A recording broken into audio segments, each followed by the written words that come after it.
Question from Manila Bulletin earlier, please. Sir. Yes. That's Miracle, Manila Bulletin. I just want to ask if we have initial estimate as to how much damage was incurred by Typhoon Nina in the country's power sector, and how much are we going to spend? It's ongoing. We are collating all our information. The Power Bureau of the Department of Energy is in charge of that. So we are coordinating as a, kung napapansin nyo naman po, marami kasing sektor, from the cooperatives to the distribution lines, transmission lines, and to the generators na dapat tingnan po natin. We are ongoing yung collation, but we are more focusing on the ground forces being deployed and the equipment that are being placed para mas mabilis yung restoration. I don't want to give any figure right now. Mas maganda siguro pag na-collecta na natin. But any initial figure, we will immediately submit to the NDRRMs. But do we have any idea at least if it will reach about billions? Hindi ko muna sasabihin, no, kasi I don't have the information with me right now. Mads, on the part of NGCP, at this point, we're just really focusing on restoration. The computation of the cost will come later, but all our efforts are now focused on restoration kasi it's just been a couple of days since, actually, kakalabas lang ng PAR yung storm, so we're still really on the restoration phase. We can give you the figures when they're available. We will do that immediately when they're available. Yes, Madam George. Speaking of restoration,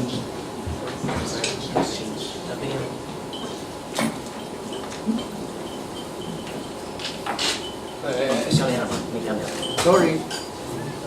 George po, NGCP. Sa restoration, gano'n po kahaba yung video na pinag-usapan natin at nagkaroon po ba ng pag-usap sa mga cooperatives kung gaano katagal ating maservisyohan yung mga businesses and residences. Ang tina-target po natin by yesterday and today, yung main commercial areas. So, kahapon, Naga City, na-target na po natin yan. Tapos, for the entire, Secretary Cusi, for example, gave Catanduanes, after hearing them, about 200 to 300 poles are down in the distribution area. And ino-compute din po natin kung ilan yung kayang itayo ng crew sa isang araw. So, Secretary Cusi gave them 2 weeks. Sa kahit suntok sa buwan, that is the target given to Catanduanes. And for the rest, as far as the distribution areas are concerned, Sir Ed Masungsong gave us the figures na 2 weeks for the commercial areas and another 2 weeks for the remote areas. As far as NGCP is concerned, dun sa mga pwede nilang ma-deliver na mga kuryente dun sa commercial areas, specifically dun sa mga syudad na Naga City, Ligao, Legazpi, Iriga, Tabaco, Goa, Libmanan, and here in Sorsogon, tinatarget natin yung NGCP kung kayanin before 2017 comes in, so 1 week yun. So if there are any details, I'll give it on to NGCP first and then to NEA. We just want to emphasize that this typhoon was particularly destructive on the part of transmission. We have around 581 structures affected. Out of those 581, we have 34 230 kilovolt towers. So malalaking towers na. They're not easy to restore, but we are employing certain strategies as was detailed earlier, yung crisscrossing. Kasi otherwise, if we weren't going to employ that particular strategy, we'd have to build a bypass line completely. So ang ginagawa natin is yung mga towers na hindi natapog, yun ang gagamitin natin para mapabilis yung restoration. So our target really is to restore by the 31st, and we are as much as possible working 24 hours round the clock. Hindi ko tumitigil yung mga tao namin. We have deployed 400 plus linemen to this area. We have drawn resources from different regions, North Luzon, South Luzon, of course, Visayas and Mindanao. So nag-iipon po kami ng pinafocus namin lahat ng resources namin para mas maaga namin matapos yung restoration. Again, no, 580 structures is not a small feat. So we are trying to focus now on the main arteries muna, as Yusek said, para maumpisahan natin yung mga commercial centers where the hospitals are, where the relief areas are. Tapos yung mga bangko, no? So para mauna na yun. Pero again, our target for the transmission is by the end of the year on the 31st. But we are, of course, endeavoring to make that earlier. We'll give it to NEA and then to NAPOCOR for the timelines. As I've said a while ago, for major lines of the ECs affected by the Typhoon Nina, especially in Catanduanes, that's Fiselco line, Pasoreco 2, that's in Naga City, Pasoreco 3, that's in Iriga, Aleco or APEC, that's in Albay, and then Oriental Mindoro, that's Calapan, Ihap, and then Mariloque or Marelco, and then Fiselco 1,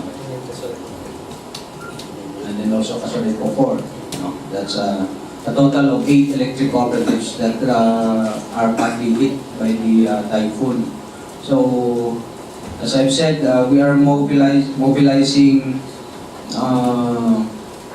task force kapatid represented by electric cooperatives with their linemen. There's a so-called first wave of task force kapatid nearby ECs that can easily be transported to the affected areas. And we're also mobilizing the second wave of task force kapatid coming from regions 8 and 3. And then if there's still a need of a third phase of third wave of task force kapatid, we will be mobilizing ECs from regions 1 and region 6. So that will be an additional. And to emphasize, 2 weeks for major lines from yesterday, and then 2 more additional weeks sa mga remote areas, barangays. So yun ang target natin. For the SPAG area, NAPOCOR. For the generation side, these park areas, as mentioned a while ago, we are available right now. Our power plants are available right now. Like in the case of Catanduanes, Marinduque. So we have available plans to supply the demand right now. So we're just waiting for the distribution lines to be available. However, we have although we have some transmission lines, minor transmission lines, small transmission lines like in Marinduque and also in Mindoro, we are also working on it right now. So we have hired some outside services to be able to restore right away some small sections of our transmission lines. So hopefully within the week, or early next week, we can restore all these transmission lines. Our transmission lines in these park areas.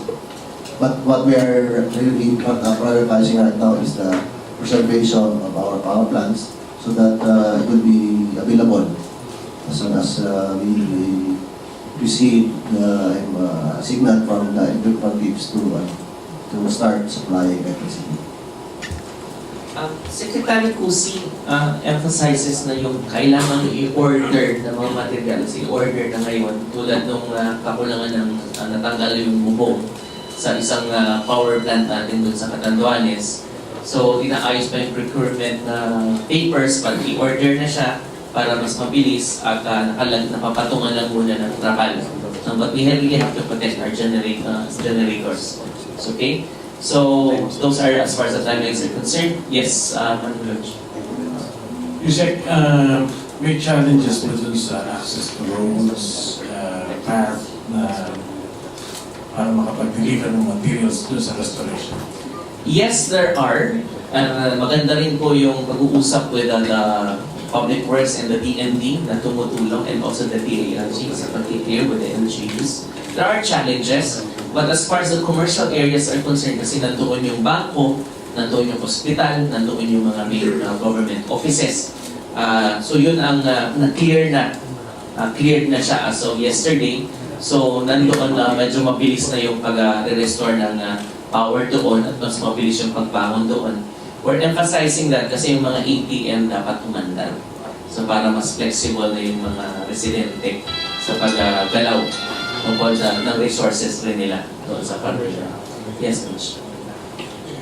For NGCP, ma'am, napag-usapan na po before sa mga previous na bagyo yung strengthening of the towers, what happened to that, and how different po ba itong bagyo na to that it fell 34 towers and damaged almost 600 facilities. And for NEA din lang po, may directive din po ba for the electric cooperatives to strengthen their distribution facilities given na parang kakaiba na po yung nature ng mga bagyo na tumanan?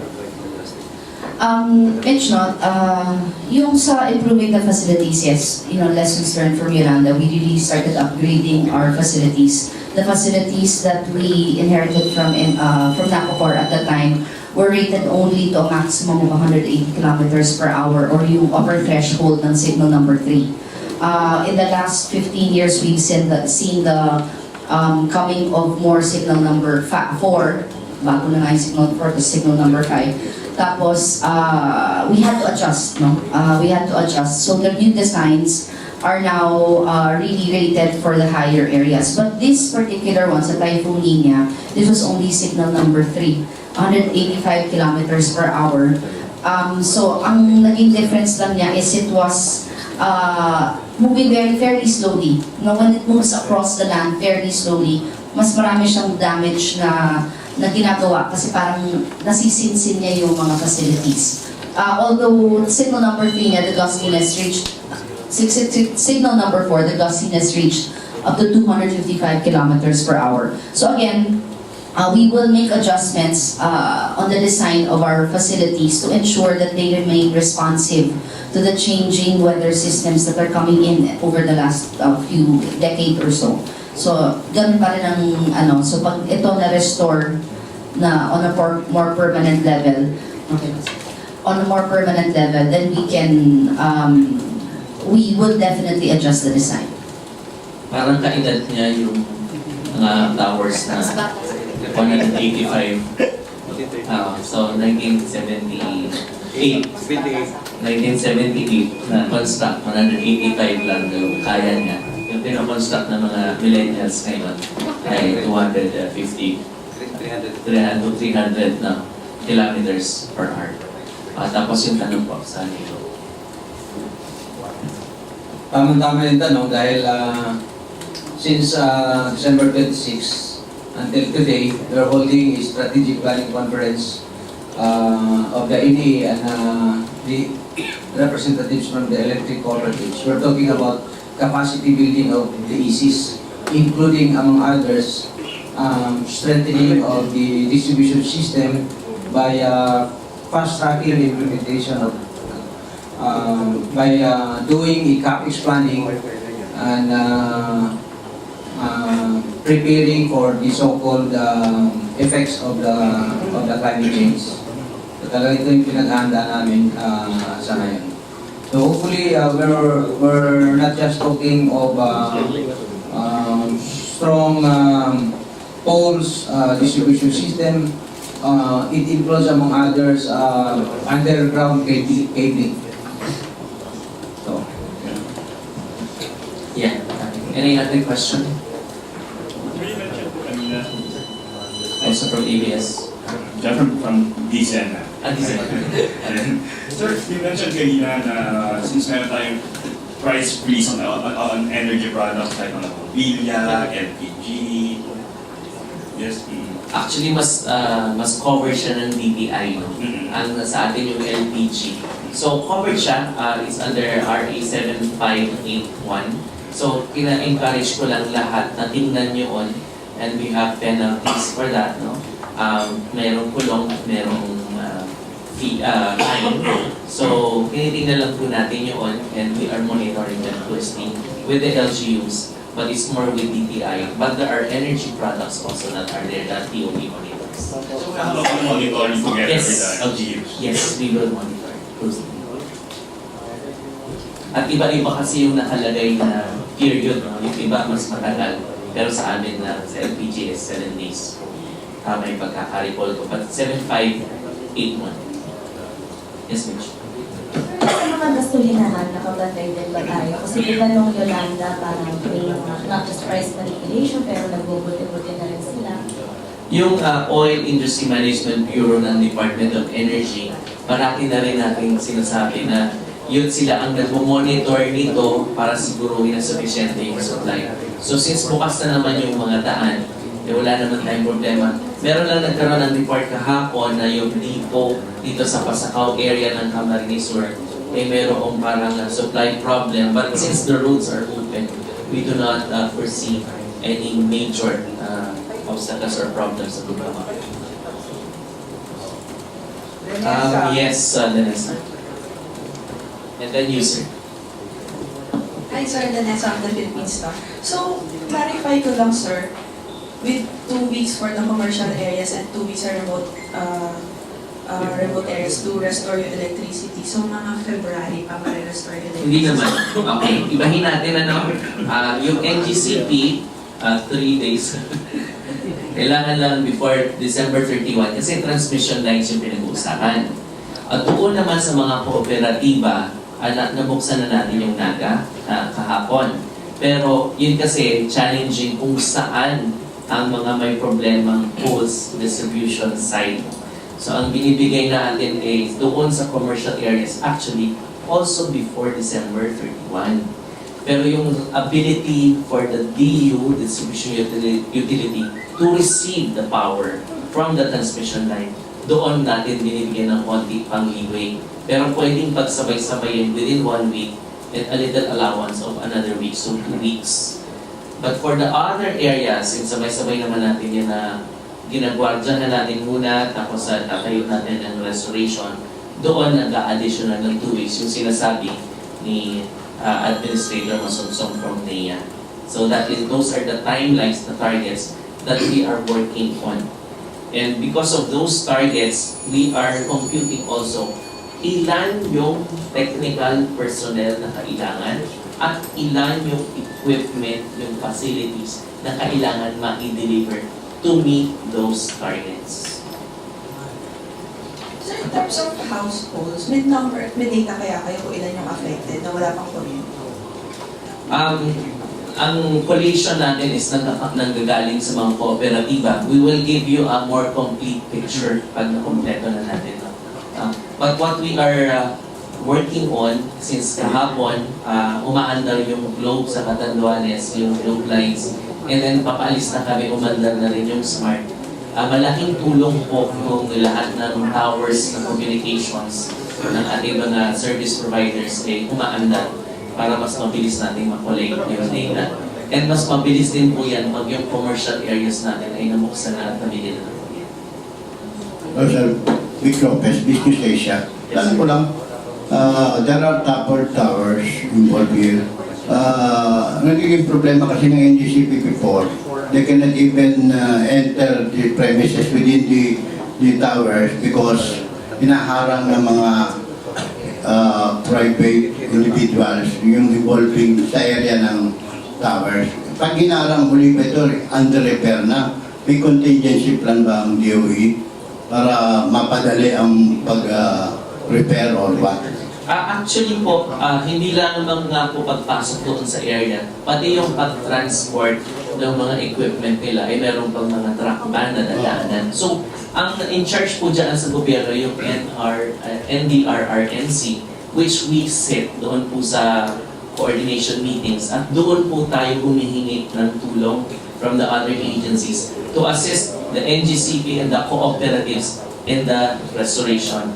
So, in the restoration effort. So, yun po yung ginagawa natin is in coordination with the NDRMC para lahat po ng pwersa ng gobyerno kung nagkakaroon ng problema dito, nandoon po lahat ng ahensya para magtulong. Pero hindi event po na may mas matigas po talaga ang Ay, wala po kung problema. Wala, sigurado na. Apo. Ito dadalan po sa kanila. Dadali ko po ito para Thanks, Tito Vic, no? But thank you for bringing up that issue because so far po, dito sa lugar ng mga nire-restore namin, wala po kaming nagiging problema sa right of way.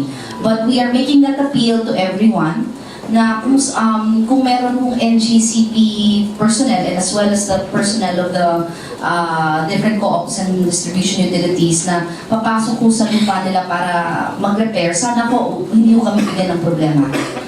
For this typhoon and for the succeeding ones. No? Pero so far, to clarify po, wala po pa kaming reports ng pinahihirapan ng mga personnel namin sa pagpasok. DOE now na hindi lang pang typhoon o per crisis, make it para bang regular na kung bawal-bawal, hindi yung pagka may typhoon, okay lang. po. Meron po tayong nilalakad na polisiya patungkol po dyan. Yung making the energy projects and assets ng our projects and assets of national significance. Water, ibang problema kasi yun. Thank you, Tito Vic. Actually, sa panonood, I think there is also a bill pending in Congress now. Precisely to this effect po, no, na kung sakaling merong mga kailangang kumpuniin o i-maintain ng mga linya or facility ng kuryente ng NGCP ng mga kooperatiba, hindi ko kami pahihirapan at bibigyan mo ng konting authority ang gobyerno para tulungan po ang pagpapadali sa pagkukumpuni ng mga linya na sila o kailangan ng gobyerno. Yes, Sir, sir. follow up lang.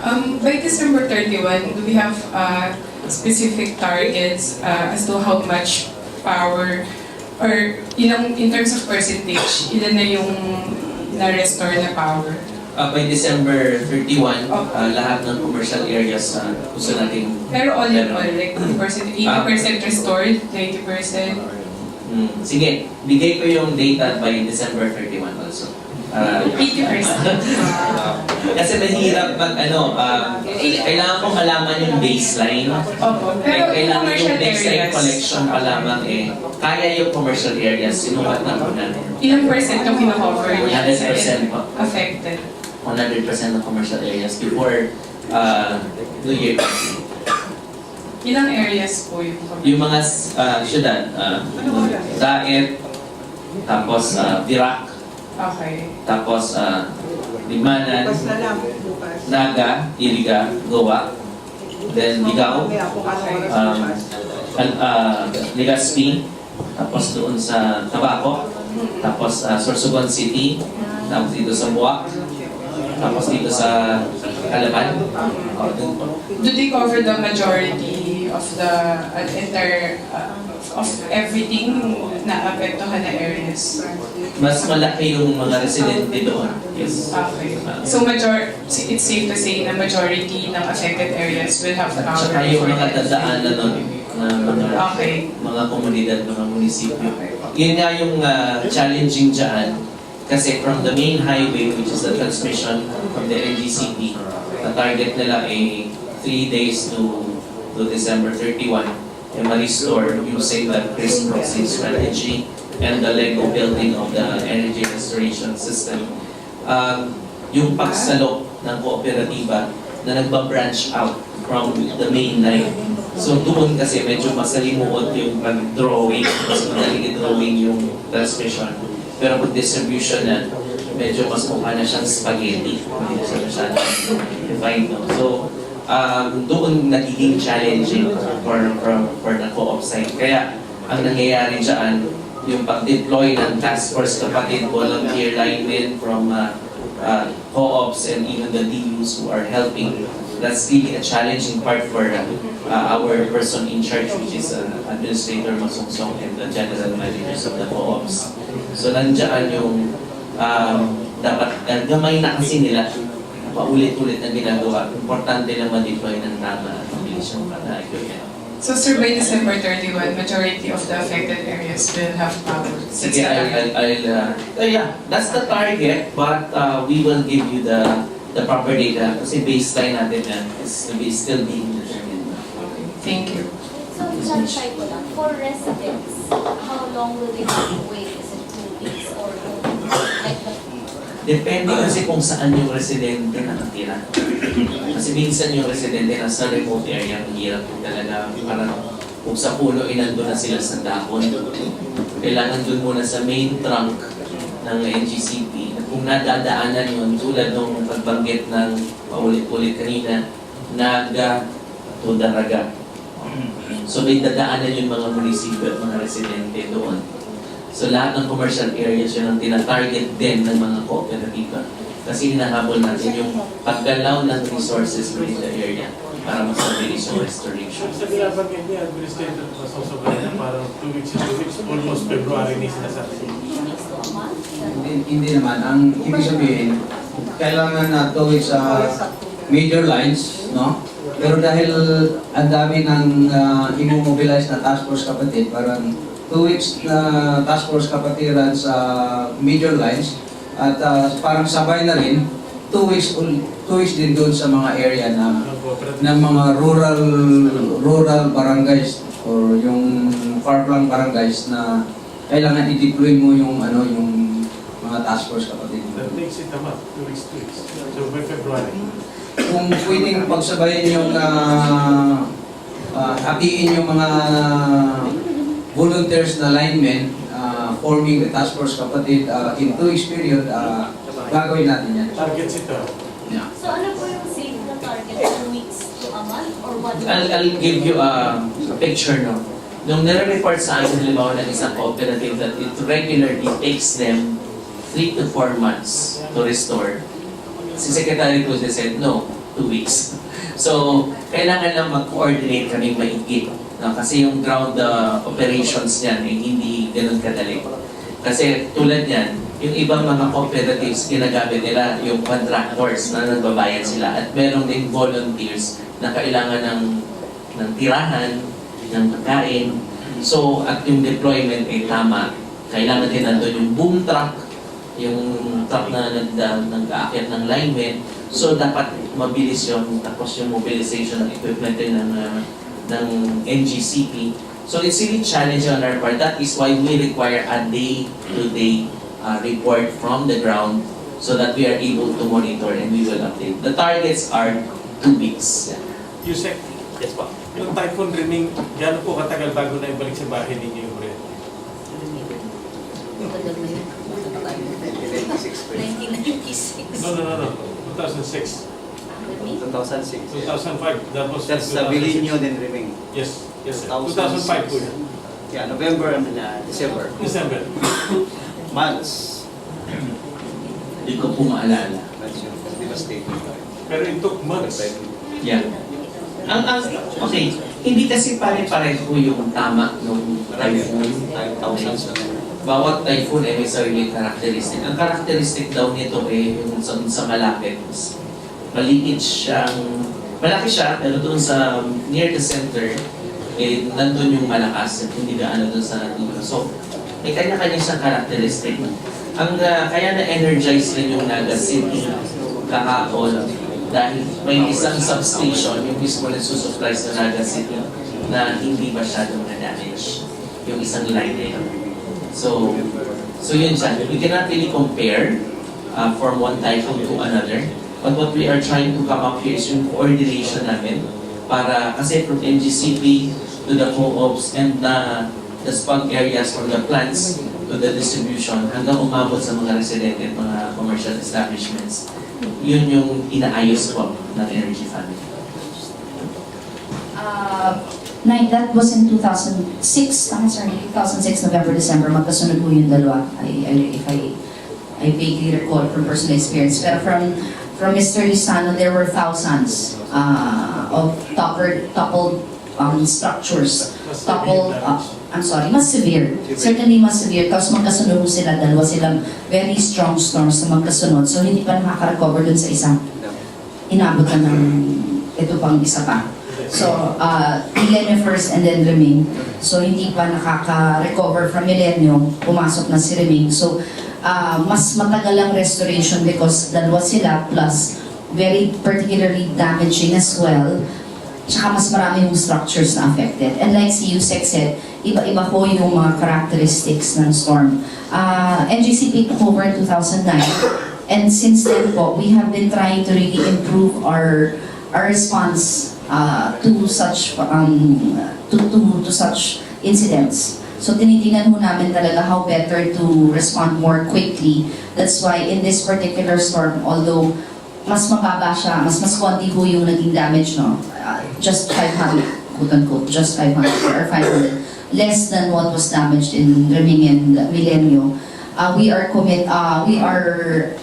setting a target of the end of the year. So certainly hindi ho po na naabutin sa NGCP. Again, because of certain efficiencies that we have put in place as a private concessionaire of the transmission facility. May technology sila, yung Lego type na energy restoration system. So Lego ang pag-construct noon. Tapos nag-criss-crossing doon kasi hindi lahat ng towers na magkakatabi ay natumba. So pwedeng tumawid muna. Kaya wala po na itanong para mabigyan ng mas pragmatic na perception yung viewers kasi baka isipin nyo na wait 31st tayo po nagkakaintindihan. Apo, yes. Kaya lang po actually, we appreciate that. Yung mga bahay-bahay po kasi baka akala na wait sa 31st may kuryente na tayo. Yes, that's from our side.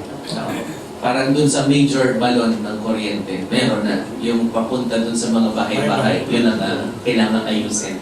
Kaya day-to-day po ang reporting from the co-ops, from the distribution utilities. I just want to clarify, it's a very good point, sir, no, that you made. Yung December 31 na target, that's for transmission, NGCP. Kami ho yung backbone. Kumbaga, main highway, yun talaga pinofocus namin ng energy. Kasi ho, maski maayos na yung mga smaller lines or yung mga linya ng cooperative or distribution utility, pag hindi ho namin naayos, wala rin hong dadaloy na kuryente sa kanila. So, importante hong mauna kami, lalo na dun sa areas na devastated like the Camarines provinces, Camnor and Camsur. And there are certain areas also na hindi ho na masyadong na-damage yung facilities ng kooperatiba, pero dahil ho nasira yung pinanggagalingan nilang transmission facility, wala hong dumadaloy na kuryente. So it's important for NGCP na mauna ho talaga sa pag-repair. Kaya parati ko rin binibisita yung NGCP. Hindi lamang para makita yung napakalaki nilang TV at nasa na yung typhoon. Para rin masiguro na nakatiptoe na they're on their toes.